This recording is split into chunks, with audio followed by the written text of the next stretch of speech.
In this video I will show how to create perspective views that you can use for this kind of layout where you can study shadows and daylight renderings and simulation within Revit.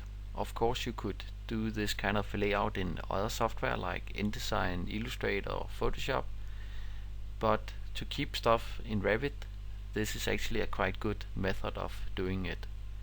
So in other videos I will show how to create this kind of layout. First I will show how to create a perspective view, and you can do that from different kind of views. You could do it from this 3D view, or you could do it from a traditional plan view, but in this case I will do it from here. I go to view and click on the drop down menu of 3D view, select the camera, and then I get the option of specifying the eye level, so to say. If it's a perspective, yes, I want to have it to be a perspective in this case, and from which level this offset is taken from. I will take it from the ground level, level 0, and then I can, for example, take a top view here, and I don't have to be afraid of it will snap to anything when I'm using the camera placement. So let's say I want to look in this kind of direction or something like that, and then it will create the view. Within the view I can edit the location if I want by holding shift and press the right bottom of the mouse, and I can orbit. I could also use the wheel, this one, and if I want to go little bit to the right I could use pan, for example, or if I want to zoom I could do that as well, too much. And if I want to orbit I could also do it from here. And when I have the right view I could turn this off, and if the height have changed then I can edit that one in the properties. I want to keep these 1750 millimeters, and my target I want to have it in the same height, so it will be with the vertical lines from the objects.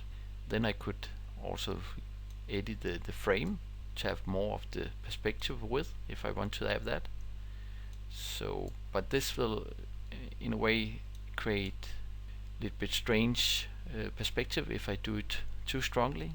And when I have the angle I want to have, then I maybe can fine tune the last piece. If, for example, let's say I want to have a squared frame, I could click on the size crop, and I could say this one should be 200 times 200, and then it will be in that size I just specified.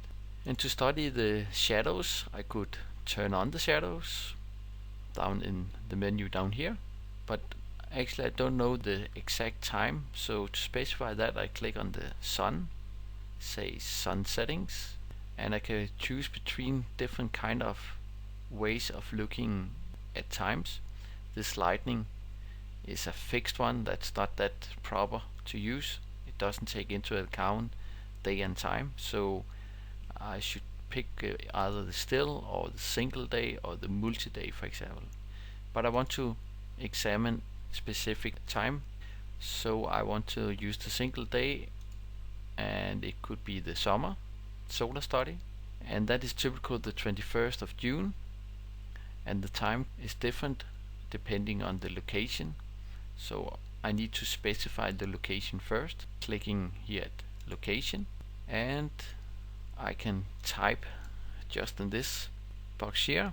In this case it is Copenhagen, so I could just write Copenhagen and press enter. Then it will search for the location. If I maximize this window I see different weather station and locations. The red one, that is the location. That is the one that is important in this case. So actually it's placed here, so now it will be exactly the right spot, but now the name is not right. So I could type in the right name for this location, Lyngby, and then press OK. And if you get this dialog box up, then you can either go back and search for the exact address or just continue with that address you have typed in. I will do that in this case. So we'll have Lyngby up here, and To examine when does the sun goes up and down, we can press on sunrise and see, alright, it goes up 3:30 and approximately around 9 o'clock in the evening. So if I want to have more precise, then I can just type in the date I want to have, or the time. So let's say 21 here, something like that. And this is the time steps when I will look at it when it is simulating the different shadows for the different time. In this case, it's probably okay with 1 hour. I could also choose for each half an hour, then it will steps. And last, I could also specify which ground plane that is the bottom, that is related to the levels I have in the project, or it will just find the lowest geometry in the model in this case. And when I've specified everything I want to have, I could press OK, and then it will apply it to the view I'm looking at. And actually I see now in the bottom of this view, it looked a little bit strange.